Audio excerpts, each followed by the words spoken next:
We have the Tempest Wolves, Teachin, and Hot Goblins. With those powers, we might as well set the table and invite the Orc server for dinner. I'm sure we'd make a good side dish, but aren't you forgetting about the main course? We have the world's strongest slaughter, remember? Oh, we do?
Diablo's onslaught began.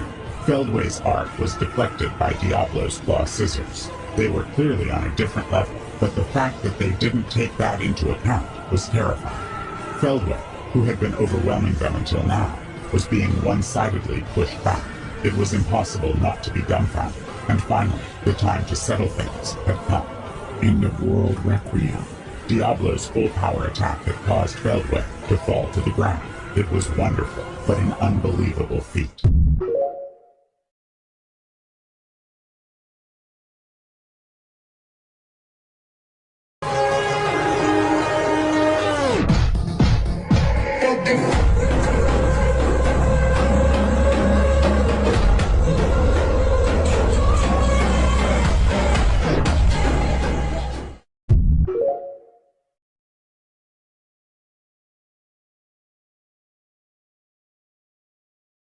Did you know that Diablo almost lost his life during his battle with Feldway? Diablo was actually overpowered since Feldway was fighting in his true form, which surpassed even the true dragons. With the perfect body given by Veldanava and his Genesis class weapon, the strongest weapon in Tensura, created solely by Veldanava, Feldway was an overwhelming force. To fight on equal footing, Diablo resorted to using Void Collapse, the most dangerous energy capable of destroying the world. Thanks to his exceptional combat experience and mastery of techniques, he managed to battle Feldway evenly. However, excessive use of Void Collapse caused his body to start disintegrating, putting him on the verge of death. Fortunately, Rimuru arrived just in time to save him, giving Diablo a part of his own body, disguised as a recovery potion. Rimuru tossed it to Diablo using teleport, ensuring Feldway couldn't interfere. Realizing the significance of this gift, Diablo was moved to tears, overwhelmed with gratitude, and declared he would treasure it as a family heirloom. Thanks to this regeneration, Diablo not only recovered but also mastered the Void, something no one else could control. With this newfound power, he was able to defeat Feldway. Who do you think would win in a fight between Diablo and Guy?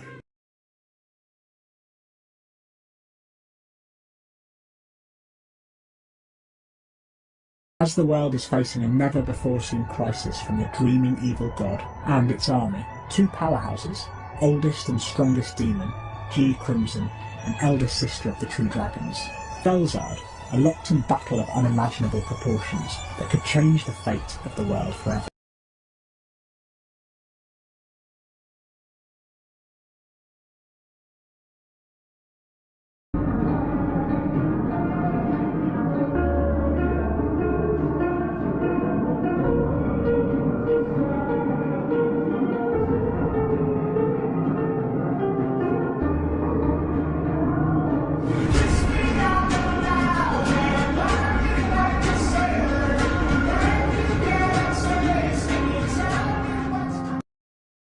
miss me?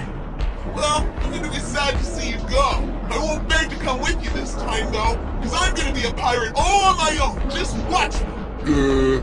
I wouldn't take you with me anyway. You don't have what it takes to make it as a real pirate. Hey! I will make it someday! I'm gonna gather a crew even better than yours! And I'll find the greatest treasure ever! I'll be king of the pirates! I'll show you!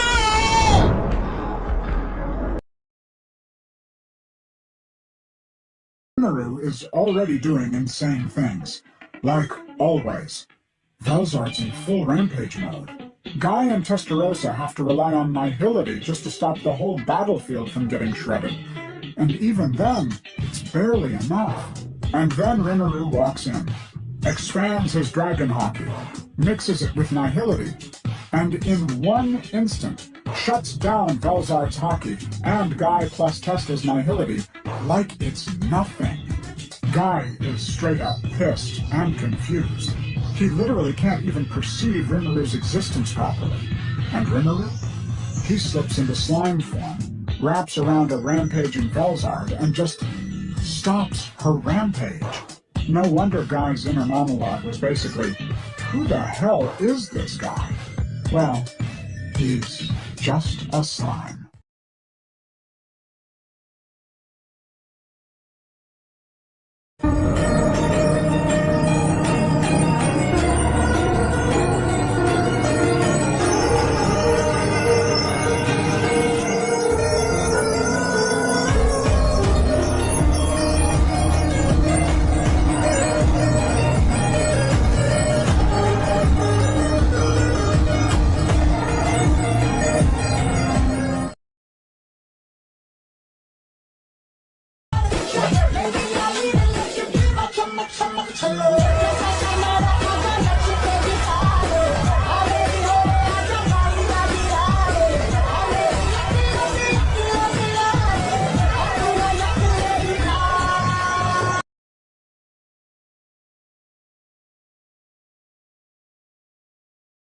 Twilight reveals himself as still alive, calmly mocking Luminous, and explained that backing up his core and memories was something he planned from the start, refusing to allow his own creation to ever truly surpass him. Though disgusted, Luminous realizes immediately how dangerous the Divine Ancestor truly is. He begins calculating her options, as Twilight casually announces that he has recovered and grown stronger, manifesting the origin blood sphere once wielded by Jahil. She realizes it instantly. Twilight had long synced his memories with the origin blood, letting him possess Jahil at any time. And even after being reduced to pure information and embedded in Velzard as an authority, he left the fail-safe behind. Though he lost true immortality, his ultimate skill, Rimuru, remains, and his power now rivals a Zero Dragon. With questions racing her mind about his intentions, Luminous attacks without hesitation, unleashing Hinata's melt/Pearl, mastered overload, only for Twilight to casually block it and chastise her like a disobedient child. One exchange is enough to make the gap in strength unmistakably clear. This is no weak revival, and the direct battle is unwinnable. Her name is Lost. She's fooled the mightiest of men. Nations crumble from within. All it takes is just one sin that's red as blood. She'll take your money and show them all her beauty is. You don't know you can fall in love with lust.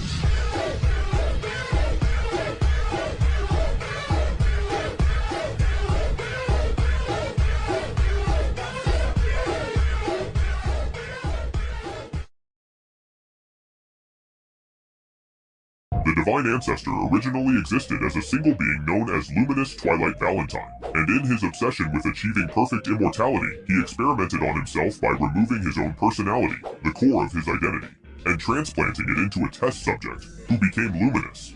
The body left behind, stripped of its personality, became Twilight, retaining the original body, authority, and power, but losing the true self, while Luminous inherited the will, personality, and presence of the Divine Ancestor, though both lost their memories. When Twilight later tried to kill Luminous using Origin Blood, it backfired.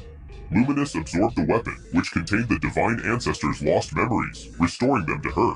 At that moment, the Divine Ancestor was fully reborn as Luminous Twilight Valentine. With her identity complete, she could freely change her appearance, whether as the female Luminous or the male Twilight. Although the Divine Ancestor originally had no fixed gender, Luminous found that notion unsettling.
Feldway fled back to Heavenly Star.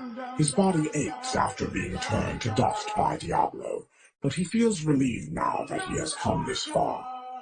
There are still no signs of recovery, but he should be able to heal with time. The point is, he just needs to buy time. Feldway walked along the ruined path, heading towards the throne. However, there was an unexpected customer there. "Hey, you've been beaten pretty badly." Sitting lazily on the throne was Dino, who was supposed to be conquering Ramirez's labyrinth.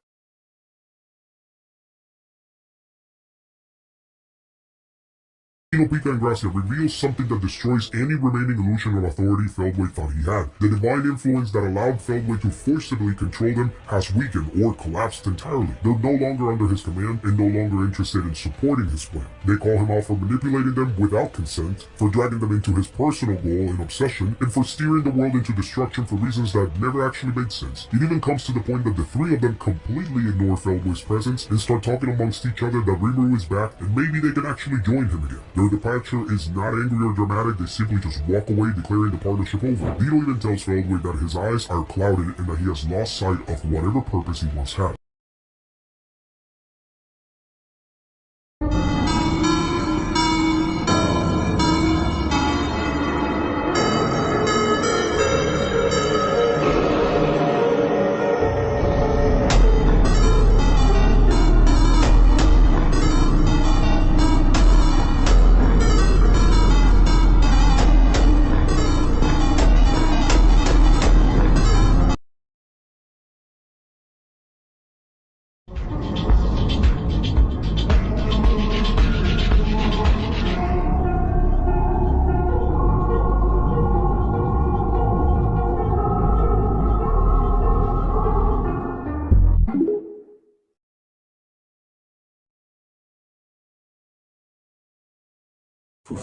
My wife has come back to life.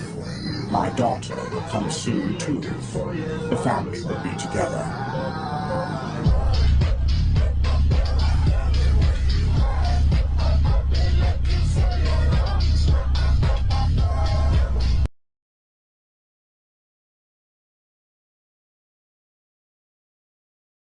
You have been asleep long enough, my friend. It is time for you to begin.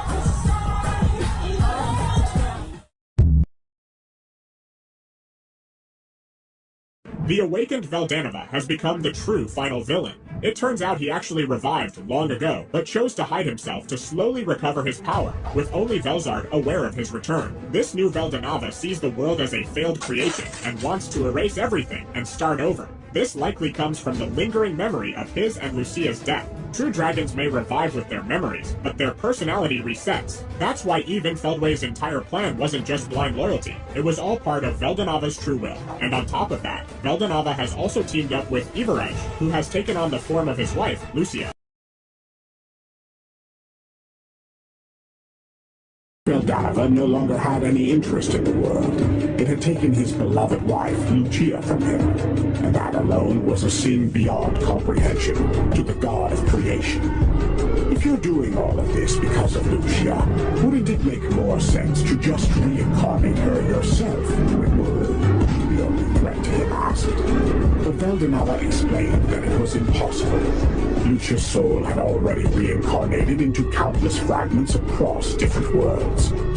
Because of that, Veldanava found only one way to bring her back, by destroying all worlds themselves.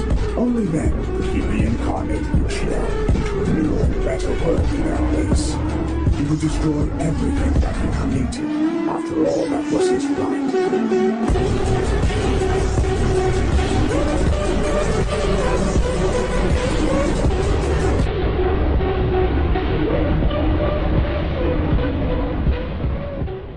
So I'm off to breakfast. Oh, thank you for showing me the way. I really appreciate it. Sure thing. There's no way any magician would just let that go, understand? And you saying magic like that's actually real? Apparently the young man who just left can cast it. That's hard to believe. I bet.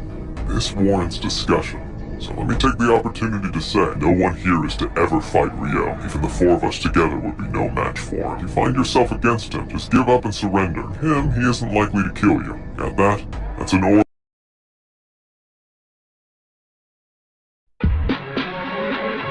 No, just like the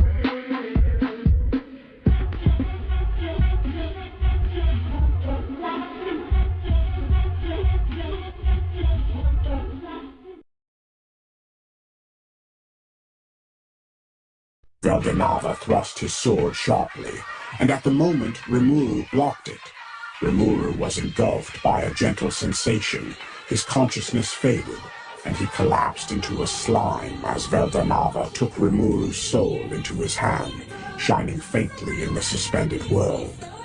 Holding Rimuru's soul, Veldanava frowned. I'm surprised. It seems this Rimuru guy also possesses a fragment of Lucia. And at that moment, Veldanava stretched forth his hand and tore Rimuru's soul from his body. The world froze. Time itself refused to move. Satisfied, the creator turned his back, already preparing to leave. For what threat could remain once the soul was gone? Then a voice echoed behind him. You think removing my soul is enough to kill me? Silence followed. Power surged where nothing should have existed. A will remained, unbound by flesh, unbound by law. I was a monster before I had a body, the voice continued. I ruled before I had a throne. The soul did not fade. It multiplied. You created life to obey the rules, Rimuru said. I exist beyond them. Veldanava stopped. For the first time since creation, a god hesitated. If a soul were enough to define me, the voice whispered, then I would never have reached this far.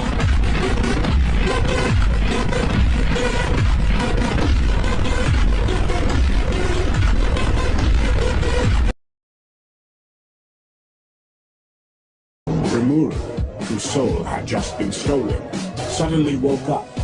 After a short pause, I woke up. It felt like a daydream. Rimuru was holding me, supporting me without even realizing it. Then Veldanava looked at me and said, how is it that you are safe even though I took your soul? Even he was surprised. I looked down and realized I had turned into a slime again. This time, Ciel wasn't inside me. This is bad. This is the worst crisis since I reincarnated.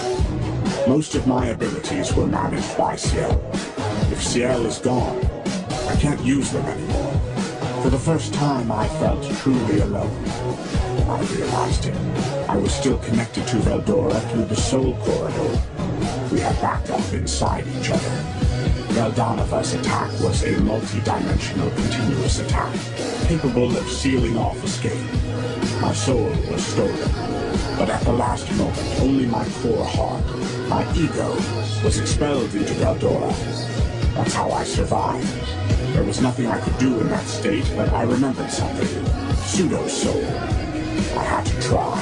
With Veldora's help, I placed a pseudo-soul into my empty slime body. While projecting my consciousness onto it, I revived myself. And now, I was back. Ciel was gone, but True Dragon Liberation remained active, so I could still use the combat abilities she prepared for me. I took a breath and faced forward.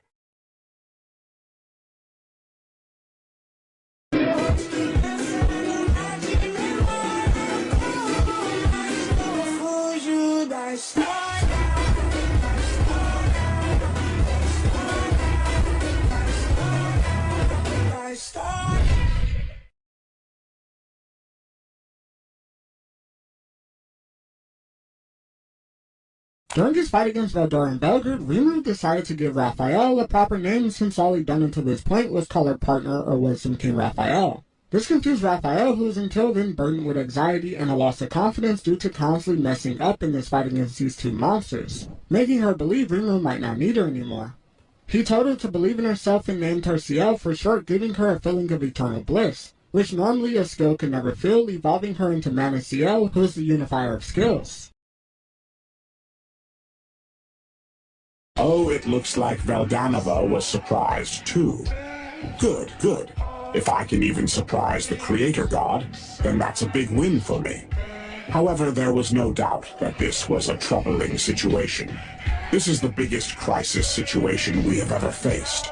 The reason is that Ciel isn't inside me right now. No, seriously. I was confused and didn't notice her speaking to me. But then she disappeared. I thought, what? And asked a question, but there was no reply as usual. I'm seriously in trouble. Or rather, I want to cry. This was the first time since I was reincarnated that I had felt so lonely. It was only natural that I would feel anxious. To begin with, most of my powers were properly managed by Ciel. Now that Ciel is gone, it means that I can no longer use them. Facing Veldanava, an enemy on a scale I had never faced before, I was now completely powerless. It was impossible not to despair.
Narrowing his eyes slightly, he declared, Well then, let's get right to it. Shall we test how far you can follow the divine providence decreed by the gods? Those words served as the signal. What began was a sword dance between me and Veldanava. Our swords formed a severing space that sliced through anything it touched. No one was optimistic that Luminous would resurrect them if they died. Everyone kept their distance from us, protecting themselves. That was fine, I thought. If an ordinary person, even if everyone present was hero class, got caught in this, there seemed to be no outcome other than instant death. In this deadly space for just the two of us, with no room for others to intervene, I poured all my resolve into the fatal sword that would likely cleave through even each other's barriers in a single strike. I clashed blades with Veldanava. Veldanava looked at me sharply and asked, "Why are you on par with me?" I answered without hesitation, "Because I'm strong. Yes, I am strong. That's what Ciel always told me. If I didn't act like it, I'd disgrace everything she entrusted to me." Truth is, I was terrified, but even pretending to be confident made my fear lighter. Sensing this, Veldanava frowned slightly. It's truly amazing. A tiny being that never existed in the past can now rival me. I smirked. "You're praising me, right?" There was no time to relax. This was the strongest enemy I had ever faced. I focused everything I had, gathering all my will, all my determination. No tricks, no feints, just a direct strike. I unleashed it. Hope, held this. Pure, straightforward attack. Simple, but containing all of my resolve.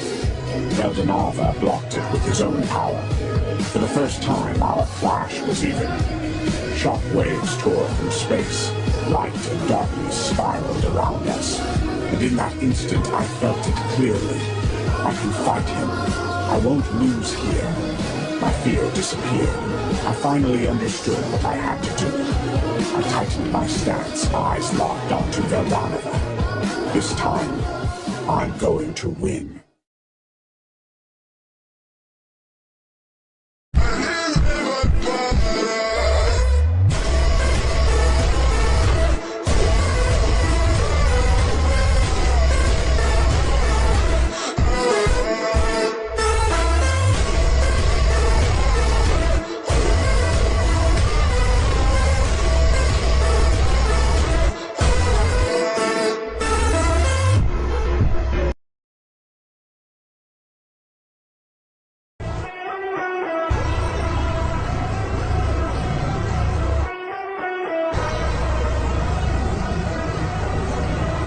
In a crowd with someone shut down the attitude.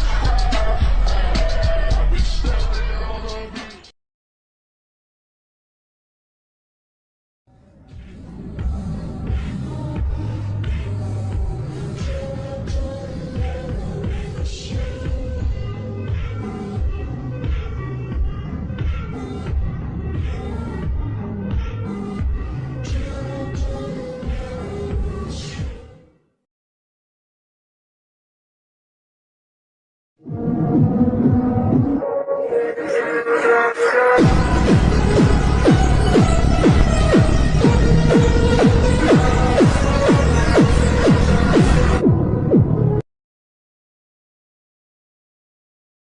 Feldway looks like a pure villain, but his story is really about a guardian who breaks under loneliness and grief.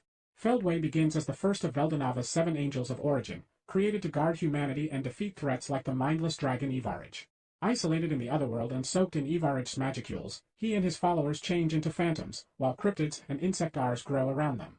Feldway watches Veldanava favor humans, then disappear, and convinces himself that all of creation caused God to abandon them. His idea of justice twists into a plan of omnicide and revival, carried out with Michael and the Angel Army in the heavenly war against Rimuru's world. Later, after Michael's death and Veldanava's shocking return, Feldway finally realizes he only wanted his master to stop him, not cheer him on, and turns against Veldanava to protect the world he tried to erase. Now here's a question. When Veldanava finally returns in Volume 23, who does Feldway choose to obey?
Veldanava was dragged into the sea of thoughts, where two voices echoed. Startled, he muttered, "Could it be Lucia?" A calm voice answered, "No, that's not true. I am Ciel, the Manas, the Wisdom Core, who exists for the supreme Rimuru Sama." Ciel continued, "Master is all-powerful, but with me around, he couldn't fully accept his own achievements. Therefore, I used you." Behind Ciel, Veldanava sensed a presence he knew well. "Are you really Lucia?" A gentle voice replied, "Yes." Ciel gathered the fragments of my soul and restored me. Then Ciel explained everything. Ciel combined the many elements that had gathered around Rimuru, as well as the Lucia factors that Veldanava had collected, and succeeded in recreating Lucia. Shizue Izawa, Hinata Sakaguchi, Chloe Obel, and several others had fragments of Lucia's genes scattered throughout them. They had all been collected through Rimuru and then integrated by Ciel. It's finally finished. There are still some missing elements, so it's not perfect, but the match rate is over 99%. And thus, Lucia's soul separated from Rimuru's, appearing before Veldanava.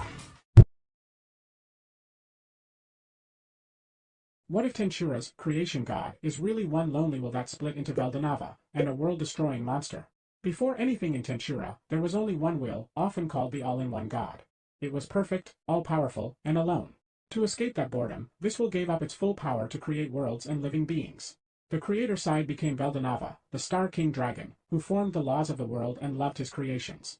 The cast-off part became Everage, a world-destroying dragon that Veldanava had sealed in another world.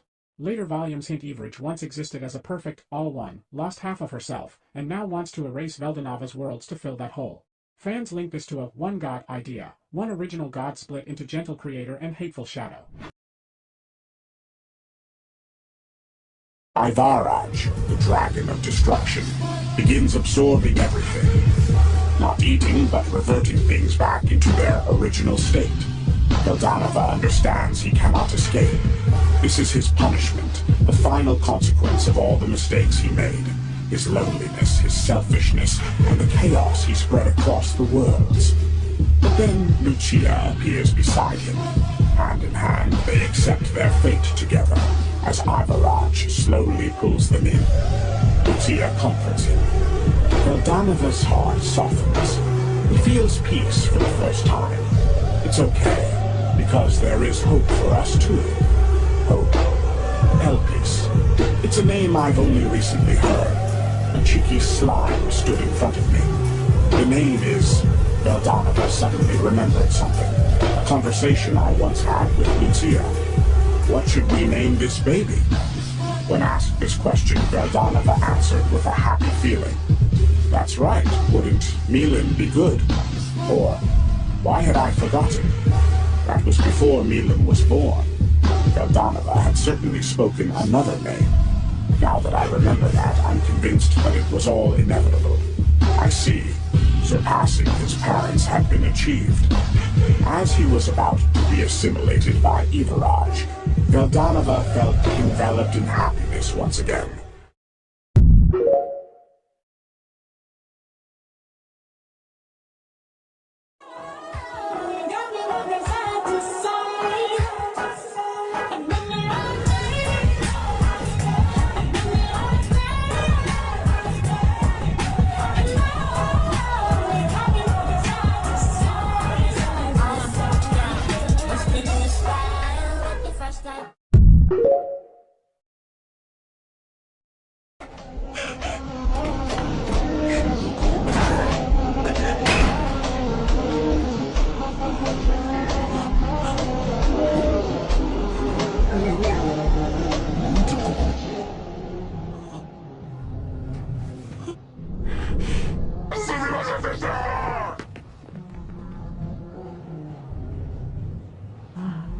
丈夫。もう帰るね。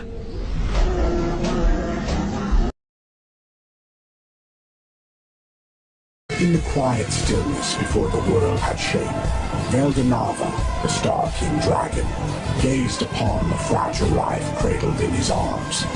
A soul born not from flesh, but from pure possibility. A tiny spark that shimmered brighter than any star he had ever woven into existence. In that moment, even the creator of worlds felt something he had never known. Hope. He lifted the newborn, letting the radiance of creation wash gently across the small, formless body. "You will be the light that guides the ages," he whispered, a rare warmth softening the voice of a god. And with that conviction he bestowed a name meant to carry destiny, rebirth, and endless potential. Elpis, the embodiment of hope itself. Long before he would rise as Rimuru Tempest, before nations and legends, he was simply Elpis.